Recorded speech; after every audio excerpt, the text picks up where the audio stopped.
Hello সবাইকে, Tanuj YouTube চ্যানেলে আপনাদের সকলকে স্বাগত। আজ আমি আবারও একটা রুই মাছের রেসিপি নিয়ে এসেছি। তো মাছ আমাদের বাঙালি পরিবারে তো সবারই মোটামুটি কম বেশি খাওয়া হয়। তো সব যদি একই ধরনের খাওয়া হয় তো সেটা তো ভালো লাগে না। তো চলুন একটা নতুন মাছের রেসিপি দেখিয়ে দিচ্ছি। এটা রুই মাছের একটা রেসিপি। আমি কিছুটা দেখুন 2 কি 3টে মতো এলাচ, 3 টুকরো আমি নিয়েছি দারচিনি, 3 টুকরোই নিয়েছি লবঙ্গ, 1 চামচ মতো নিয়েছি জিরা, এটা সাদা প্লেন জিরে। আর নেব আমি কিছুটা ধনে, কাঁচা ধনে। এই ব্যাস মশলা। আর আমি আদার্স কোনো সেভাবে দেখিয়ে দেবো, ইউজ করব না। এবার এর মধ্যে আমরা সামান্য দেব জয়িত্রী, জাস্ট কিছু একদম একদম সামান্য কিছু পেটালস জয়িত্রী দিচ্ছি। দিয়ে এর মধ্যে আমরা দিয়ে দেবো সামান্য লবণ, যাতে কোনো ময়েশ্চার না থাকে, আমাদের ভাজাটা ভালোভাবে একদম শুকনো খড়খড়া ভাজাটা হয়। তো এটা দিয়ে ভালো করে একটুখানি সিম আঁচ করে আমরা সুন্দর করে, যাতে মশলাটা পুড়ে না যায়, ভালো করে ভেজে নেব। যখন মশলা দিয়ে একটা সুন্দর গন্ধ বেরোতে শুরু করবে, মনে হবে যে ভাজাটা আমাদের প্রায় কমপ্লিট হয়ে গেছে, সেই স্টেজে আমাদের দিয়ে দিতে হবে পোস্তদানা। আমি এখানে পুরো বড় চামচের, চা চামচের 1 চামচ মতো পোস্তদানা ইউজ করেছি। ব্যাস এটাই, ঠান্ডা করে আমরা গুঁড়ো করে নেব। এইবার মাছগুলোকে নিয়ে নিয়েছি। দেখুন আমি এখানে 8 পিস মতো রুই মাছ নিয়েছি।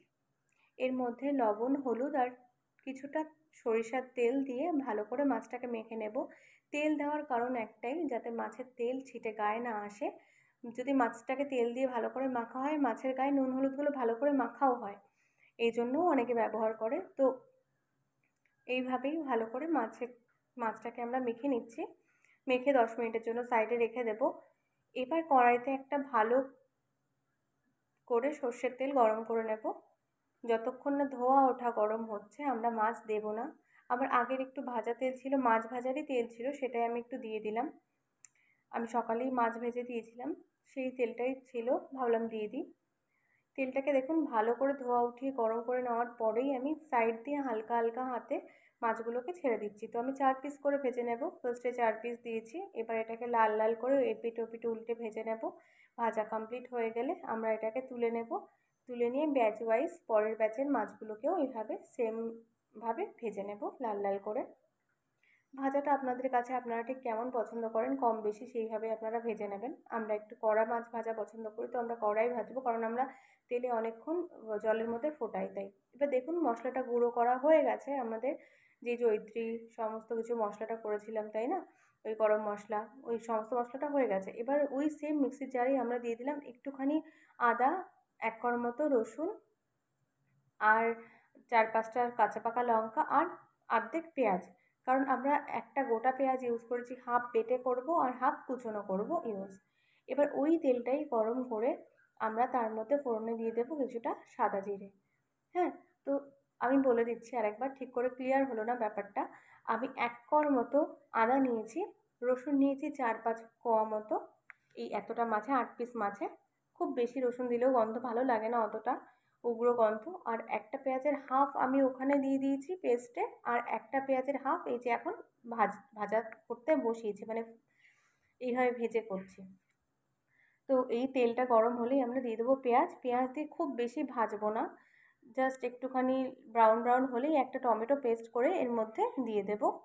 ফার্স্টে আমরা পেঁয়াজ দিয়েই দিয়ে দিলাম টমেটো পেস্টটা, আর আমরা এখনও কিছু কোনো মশলা দিইনি। টমেটোটা যখন একটুখানি কাঁচা গন্ধটা যাবে, তারপর আমরা আদার্স মশলাগুলো এর মধ্যে ইউজ করব। যে আমি কাঁচা লঙ্কা, আদা, রসুন আর পেঁয়াজের পেস্টটা করে রেখেছিলাম, সেটা আমরা এই স্টেজে দিয়ে দেব। দিয়ে ভালো করে সমস্ত মশলাটাকে সুন্দরভাবে আমরা করে নেব, কষিয়ে নেব। কষানো হতে হতে দেখুন যতক্ষণ না আমাদের সাইড দিয়ে তেল ছাড়ছে, আমরা অন্য কিছু ইউজ করছি না, এই স্টেজে আমরা দিয়ে দিলাম আমাদের যেই মশলাটা আমরা গুঁড়ো করে রেখেছিলাম সেই মশলাটা। এছাড়া অন্য কোনো মশলা আমরা ইউজ করছি না। গুঁড়ো মশলা বলতে ওই মানে গুঁড়িয়ে রাখা মশলাটাই মিক্সির মধ্যে শুকনো খোলায়। এবার দিয়ে দিলাম সামান্য হলুদ, দিয়ে ভালো করে এটাকে আমরা কষিয়ে নিচ্ছি তেল বের হওয়া অবধি।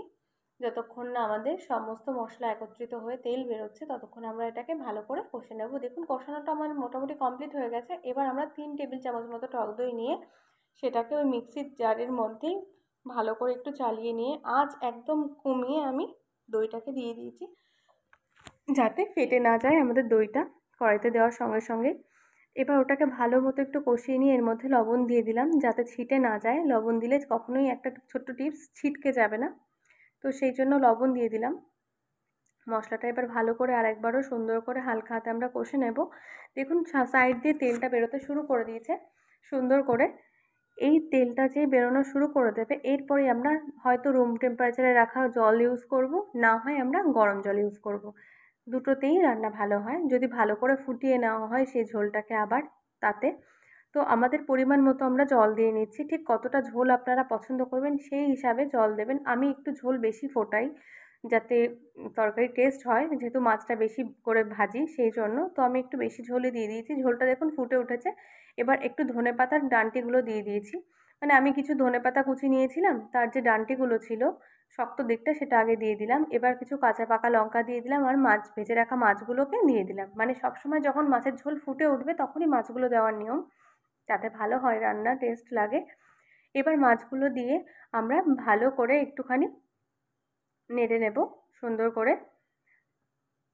এবার মাছগুলোকে এই জলের মধ্যে আমাকে ফুটতে দিতে হবে, এই ঝোলের মধ্যে, যাতে মাছের রসটা এর মধ্যে ঢুকে যায় এবং তরকারি মানে মশলাটা একত্রিত হয়ে মাছের সাথে একটা সুন্দর একটা গ্রেভি ব্যাপারটা চলে আসে। সেই হিসাবে আমাদের ভালো করে ফুটিয়ে নিতে হবে। এই স্টেজে আমরা দিয়ে দিলাম ঢাকা। একটা ভালোভাবে ঢাকা দিয়ে আমরা বেশ ভালো মতো অনেকক্ষণ ধরে ফুটিয়ে নেব। আমি যেহেতু এটা কাচের লিড তো উপর দিয়ে দেখাই যাচ্ছে, দেখুন একদম হাই ফ্লেমে আমি ভালো করে ফুটিয়ে নিচ্ছি যাতে মাছগুলো ভালোভাবে ফুটে ওঠে এবং ঝোলটা একটু রিডিউস হয়ে যায়, কারণ এতটা ঝোল তো আমরা রাখবো না, ঝোলটা অন্তত কমাবো। আপনারা বুঝে ঝোল দেবেন, যাতে আপনারা যতটা যে পছন্দ করেন সেই হিসাবেই আপনারা ঝোল ইউজ করবেন, কম বেশি করে নেবেন।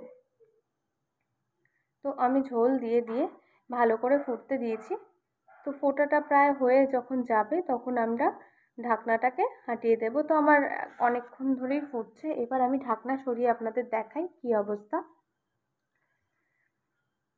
দেখুন বেশ সুন্দরভাবে মাছগুলো একটু নরমও হয়ে গেছে, ভালো মতো ফুটেও গেছে, কিন্তু আমরা এতটা ঝোল রাখবো না, একটু কমাবো, নাহলে মাছগুলো শক্ত শক্ত লাগবে। আমরা একটু নুন চেক করে নিচ্ছি যে ঠিকঠাক আছে কিনা। নুন টুন দেখলাম হ্যাঁ ঠিক আছে। এবার এটাকে আরেকটু ফুটিয়ে নেব। এবার এই স্টেজে দিয়ে দিলাম আমার কুচনো ধনেপাতাগুলো। আগে আমি ডাঁটিগুলো দিয়েছিলাম, এখন পাতার দিকটা দিচ্ছি।